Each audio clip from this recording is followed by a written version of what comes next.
If you've ever felt the urge to disappear from everyone at once, not just one person, not just one situation, but everyone, then you already know it doesn't come out of nowhere.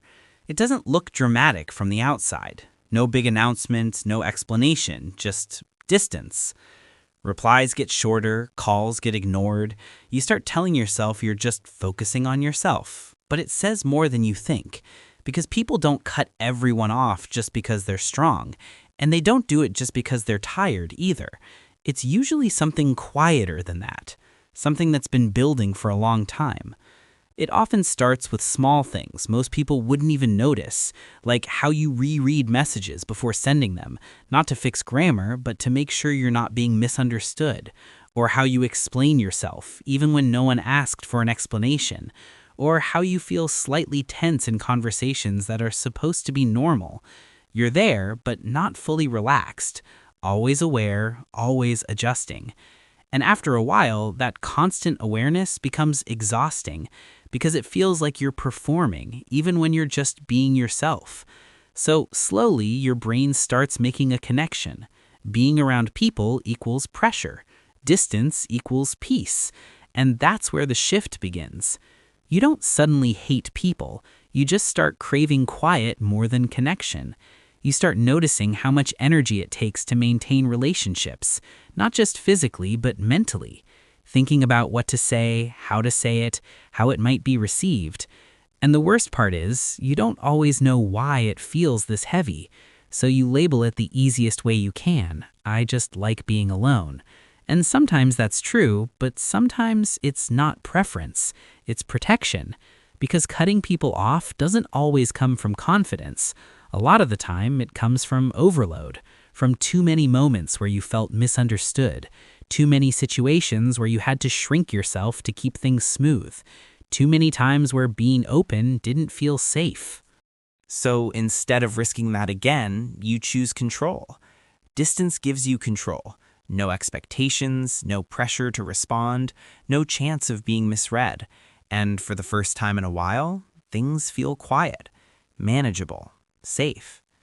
But there's something else happening underneath that most people don't talk about. Because when you cut everyone off, you're not just removing stress, you're also removing reflection.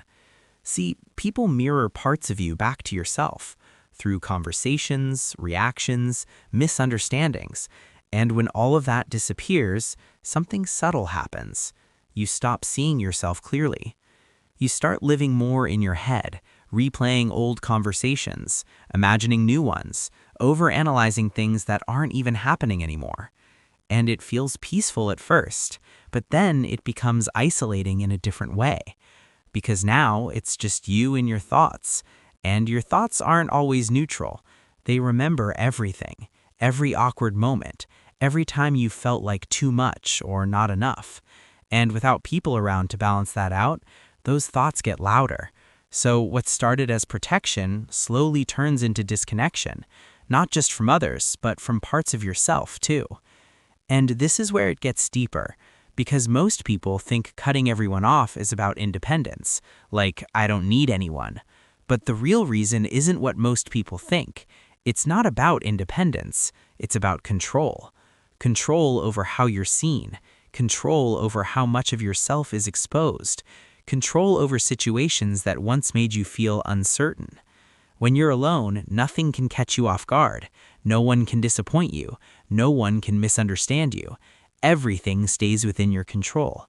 And control feels a lot like peace until you realize what it's replacing: connection. Because real connection, by nature, is unpredictable. You can't fully control how someone sees you. You can't control how they respond. And if you've had enough experiences where that unpredictability led to discomfort, your brain learns to avoid it entirely. So cutting people off isn't random. It's learned. It's your mind choosing certainty over vulnerability, silence over misunderstanding, distance over emotional risk. And the thing is, it works, at least on the surface. You feel calmer, more stable, less drained. But at the same time, something feels missing. Not loudly, not in a way you can easily explain, just quietly. Because even though distance protects you, it also limits you. You don't get hurt as easily, but you also don't feel as deeply connected. You don't get misunderstood, but you also don't get fully known.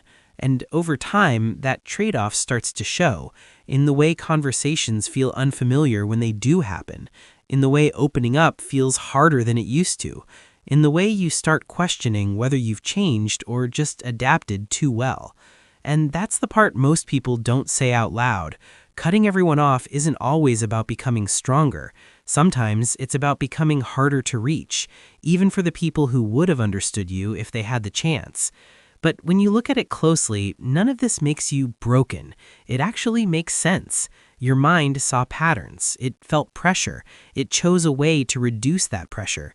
That's not weakness. That's adaptation. The only difference is some adaptations come with hidden costs, and you don't notice them immediately, only over time, in the silence, in the distance, in the moments where you realize peace and isolation can feel almost the same until they don't. So if you've been pulling away from everyone, not loudly but gradually, there's usually more behind it than just wanting space. It's layers, experiences, patterns, unspoken reactions to things that stayed with you longer than you expected. And once you start seeing those layers, the behavior starts to make sense in a different way, not as something random, but as something intentional, even if you didn't realize it at the time. Because understanding why you do something like this changes how you see yourself. It shifts the narrative from something is wrong with me to something shaped me. And that difference matters more than it seems. Because once you see the pattern, you can't unsee it. And when you start noticing your own patterns, there's always more underneath, more connections, more meaning, more parts of yourself that haven't been fully understood yet. And that's where things start to get interesting.